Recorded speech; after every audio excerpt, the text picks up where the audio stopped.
I'm here with Cougar men's head coach Randy Rogers. Looking back on a busy week before the Christmas break here, 3 games last week the Cougars were involved in. A 1-2 record overall, but Randy, we definitely have some good things to talk about. And let's start with Saturday's win at Edgewood. And before we talk about specific players, just that had to be a nice feeling, trailing most of the game, but definitely down the stretch, and especially the last 2 or 3 minutes, it was your guys that were making all the big plays. Yeah, we were down by 14 at one point, and we had a different starting lineup because we had some issues with practice and off-the-court stuff, and just minor issues, but it affected the starting lineup. And so these guys came out, and it was like a defensive battle for the first 5, 6, 7 minutes. And I think the guys who stepped up were those guys who started, and then usual guys started coming in, like Kylan Anderson scoring, and Dearius Blackwell with his rebounding. Justin Saar, Kyle Hoffman had some big plays, and it kept us in the game. We were down 9 at halftime, and then second half we really put on the pressure and got more aggressive, caused some turnovers, and guys knocked down big shots. Mike Welmer had some big shots also down the stretch. It was just an inspiration to see these guys play that hard and want it that badly to come back and win that after being down 14. Randy, you mentioned Mike Welmer just a moment ago, and the last 2 weeks or so, he is really stepping up his game. He had, as it turned out, the last 7 points in the Edgewood game, including the basket with just over a minute left that gave you guys the lead for good.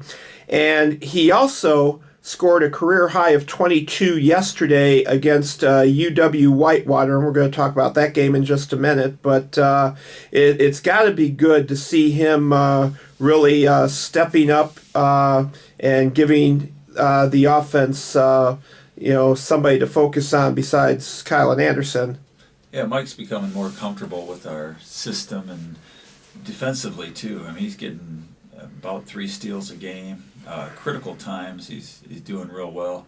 But offensively, he's finding the path open to the basket because there's so much attention being put on Kylan now. So he's an answer we need, and along with Mitch Policier, those guys provide good going to the baskets, moves, also spot-up jumpers once in a while. Mike was hitting his 3 yesterday against Whitewater also. All right, now, yesterday, the Cougars taking on Whitewater, who is ranked, I believe, number 20 in the nation right now in Division III.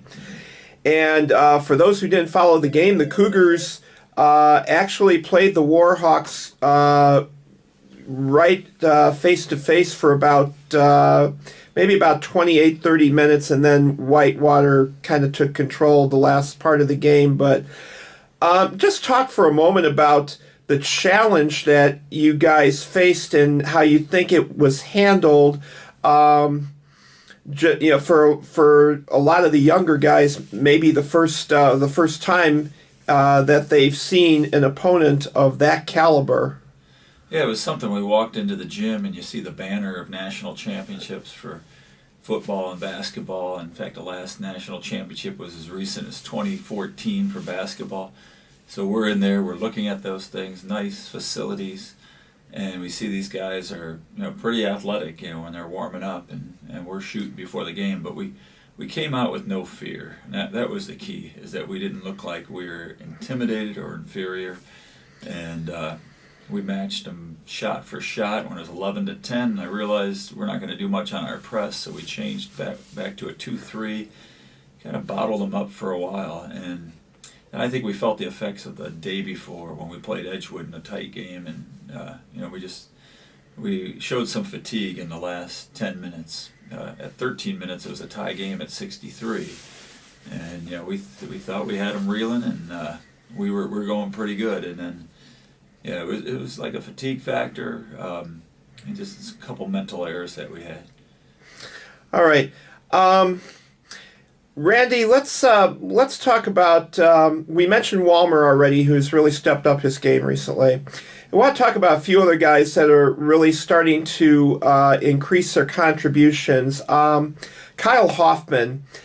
Here was a guy who played last year, but had to work his way back during the off season from an injury and get ready to play this year. And it took him a few games into this season before he saw the floor.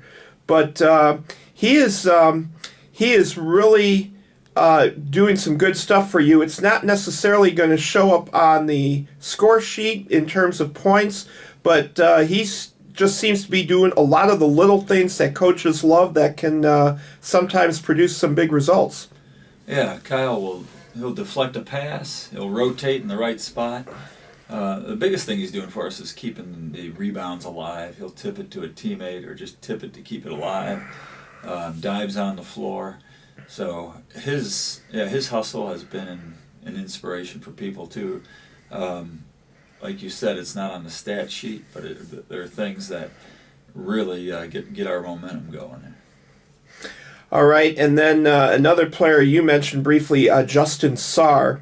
Now, Justin played fairly regularly last year, but in the last couple games, he seems to be showing more of a willingness to take the shot, three-point shot more often than not, and had a good game versus Lakeland earlier in the week, and it's got to be good to see him kind of taking on that responsibility.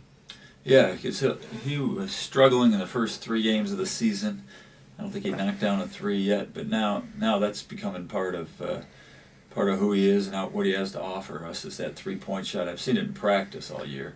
Now he's putting it into a game, but not only that, it's this the rotation, the steals, the deflections on defense, and he really bothers the other guards out there. So that, again, you don't see on a stat sheet, but he does have an effect in the front part of our defense.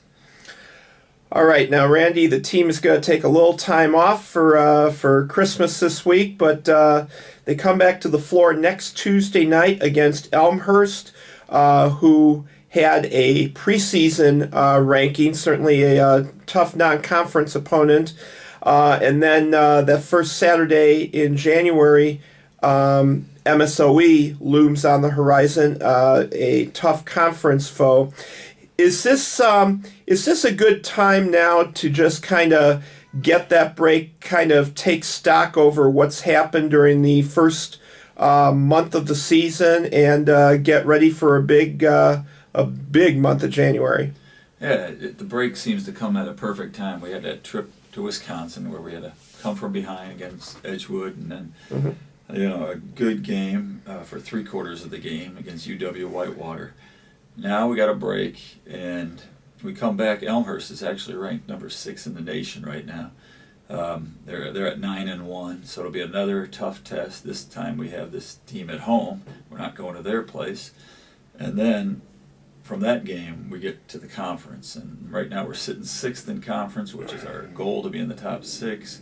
We're playing against MSOE, who is a half game behind us, and so it is a big game. And then we can play Rockford after that. So we'll be playing against some teams that are middle to upper in the conference, and it'll test who we really are. And are we really a legitimate chance at the playoff? All right, Randy, I'd like to thank you for your time today. Enjoy this little break, and wishing you a very Merry Christmas, and we'll talk to you after the holiday. All right, thank you.